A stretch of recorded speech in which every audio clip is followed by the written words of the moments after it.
Y'all only want to see the negative stuff because maybe that's your For You page.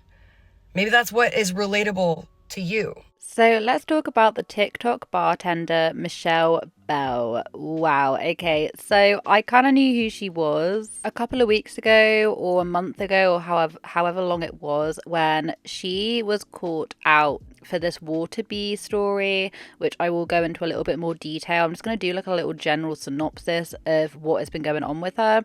But I kind of thought like, I don't know, should I cover it, should I not? Because there was other things going on at the time. But she has just fallen right into my lap with this one. She actually published a video, and this video was of her basically forcing her child to use the potty that was like attached to the toilet. And this child was visibly upset. And Michelle's out here asking people for advice. Now, if you don't already know, I talk a lot about family vloggers and people who exploit their children online, amongst other things. So when I saw this, I was like, you know what, lady, you're going to be covered. Because that video was really quite horrible. These moms have any potty training advice? I'd love to hear it. This potty, y'all, I put him on it. He screamed and like held on to me the whole time. And the fact that so many people in the comment section are literally like giving her advice, like if you're blurring it out, then you obviously know that it shouldn't be there in the very first place, as in like the video shouldn't be there. It's not just that, but it does bring me distress listening to little kids cry like that.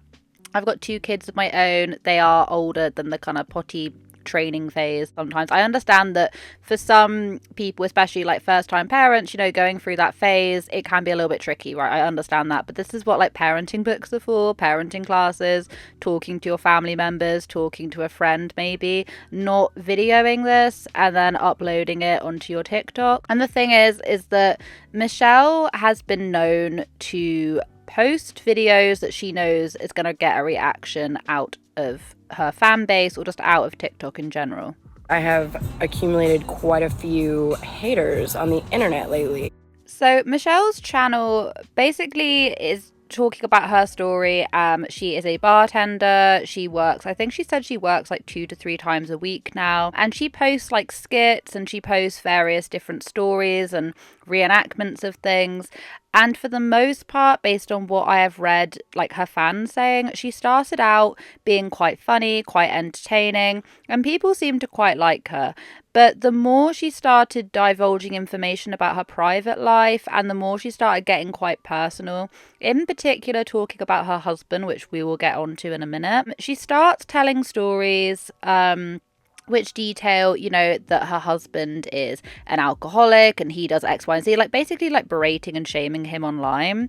Once again, we'll get onto that in just a moment. She has also been known to, whether or not these are made up stories or whether or not they actually happened, she starts getting quite like personal with talking about people who have frequented the bars that she works at. Let me know when you're ready. I'll come back to you. I come back to her. She goes, I'll just take a water. I'm like, okay. And the other bartender was like, we call that girl crazy water bitch. I was like, what? And this one video that really did not hit it off very well with her fan base or people of TikTok in December, she was basically saying that this girl who likes to order water comes into her bar. Apparently, it's a running joke between her and the staff members that this person is called Water Bee. And she comes in and only orders water and tries to apparently pick up men, and then the men never appear ever again. Basically trying to insinuate that this girl was like some sort of like a serial killer or something. Is on to basically say all of this horrible stuff about this person who comes into her bar every single time she works there, comes in and then ends it with, oh, but I don't think she's on the spectrum. Because I don't want them to come back up and like know that I was talking about them. But in this case, I really don't care because this woman that I'm about to tell you does not ever order anything from us, and she's never tipped us. And I'm not lying. Every single night that I have worked, she has come in. Okay, well, let me know when you're ready. I'll come back to you. I come back to her. She goes, I'll just take a water. I'm like, okay. And the other bartender was like, we call that girl crazy water bitch. I was like, what? She goes, she never orders anything but water, and she never tips us. She comes here to prey on men. I said, well, has she ever gone home with any of them? She said, sometimes. And we never see that guy again. She's like, yeah, I'm pretty sure she like takes dudes home and like hides them in her basement or something. One time she left her phone up on the bar And I get it, and I look at like the picture, you know how normally it's a picture of your dog or your kid or your like nephew or you and your family or you and your husband or something. This picture was of her standing in a dressing room with this face, like this. Oh my God, it's Crazy Water Bitch, you guys. I don't think she's on the spectrum or anything like that. It's just a strange thing. Now, of course, people were really quite furious. People were not happy. People were calling her out on this and saying, you know, how dare you, you know, basically humiliate this girl who it comes into your bar, you know absolutely nothing about her. Say all of this, just her like obscene stuff about her. Once again, you don't know her, and then try and switch it by saying, oh, I don't think she's on the spectrum, as if, you know, people on the spectrum would do those kind of things. It just sounds really idiotic, is basically what I'm trying to say. It sounds extremely idiotic. Now, of course, a lot of people were calling her out on this one. There was a creator called, is it May? I'm not quite sure how you pronounce it, and said that she had actually then gone into the bar that Michelle works at and confronted her and told her to take the video down, and that this girl actually knew who Water Girl was, knew who she was talking about, and said that, you know, it's a really, really, really hurtful thing to do. There was also a lot of speculation on whether or not May would actually, you know, contact the authorities over this, because Michelle was basically insinuating that this Water Girl was like a serial killer for absolutely no apparent reason, literally because she just wanted a story. It was not about me. It was about this girl that I've met there, and she is different. And she'll tell you that she's different, but that does not give you grounds to just absolutely rail her on the internet. Like, that's just in making up stuff just for views. So embarrassing and so trashy. I have been doing some social media with Uncle Jesse's, and I cannot tell you, like, this girl has caused so much drama. Like, we get hate on Google reviews, we get comments, we get DMs constantly because this girl's such a hater on the internet. I walk in there and I'm like, Michelle, I saw your TikTok. That's about my friend. Take it the fuck down. This is ridiculous. Like, you're saying that she's borderline on the spectrum, that like she's a murderer. Like, where are you getting these ideas from? Like, I'm like, she's a sober queen. She drinks on occasion. And she was like, what? No. And I was like, delete the fucking TikTok, Michelle.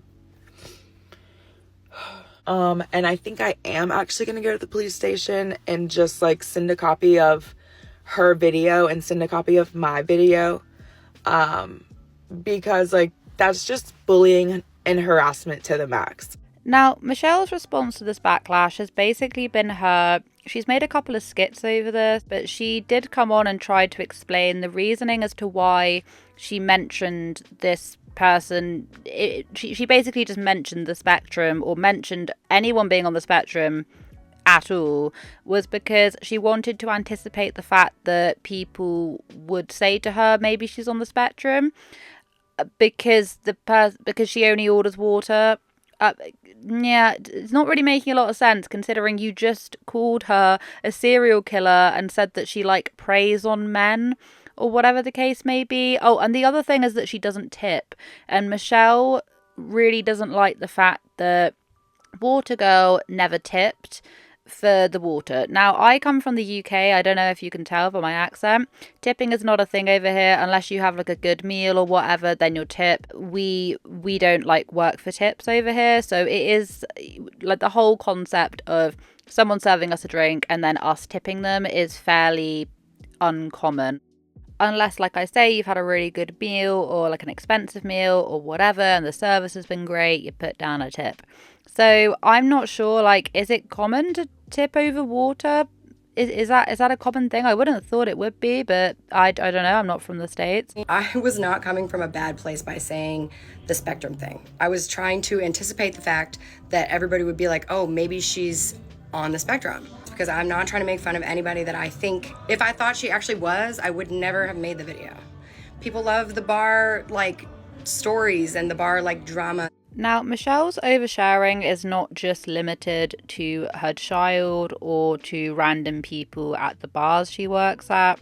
No, it also goes on to her husband, and I will be completely honest, she will bitch and moan about her husband every chance she gets, and she can say that she doesn't all she wants, and she has. She has made several videos detailing the fact that, you know, I do love my husband, and I'm not just moaning about my husband, but the thing is that if everyone is or like, you know, if 80% of the people in your comment section are telling you that you are moaning and putting your husband down, or emasculating him, or whatever the wording was used, then maybe you should take some notes. So far, she has shared that her husband can't handle his drink. He is somewhat of an alcoholic, you can say.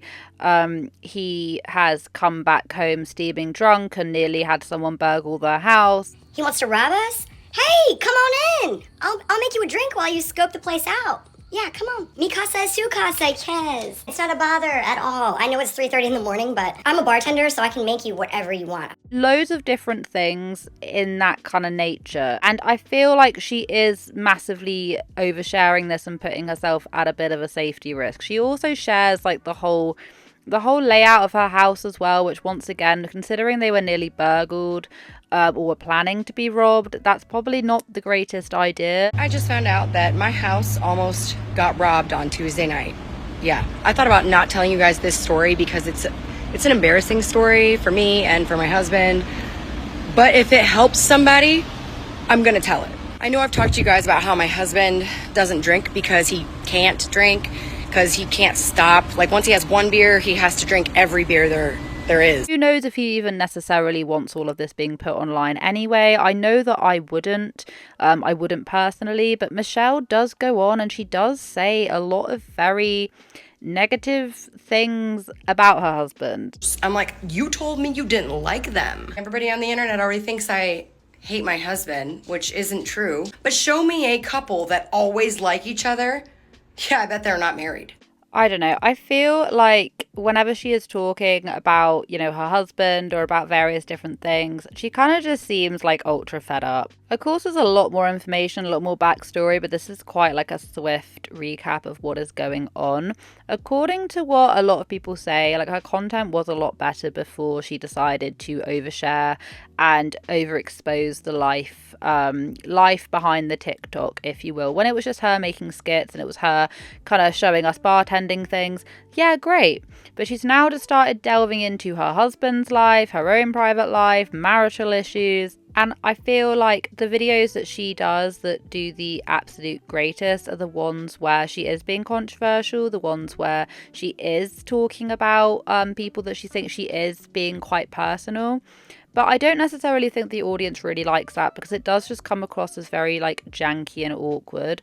And also anything to do with their son as well. Like, please do not film your child potty training. I feel like this is really old family vlogger YouTube. You know, a lot of family vloggers have actually come out and apologized for the fact that they did show this level of detail about their children. Like, people do come out and apologize, and I feel like, Michelle, you're just taking like 10 steps backwards. I don't think any child should be shown in that way online. I've always said this, and I feel like it was a really horrible thing to view. They looked visibly upset. They didn't look very happy. Comments and talk about, oh, she's drunk. Yes, I'm drunk. You happy? Anyway, guys, I hope you guys have a wonderful day wherever you are in this world. Take care of each other, take care of yourselves, and I will catch up with you guys in the next video.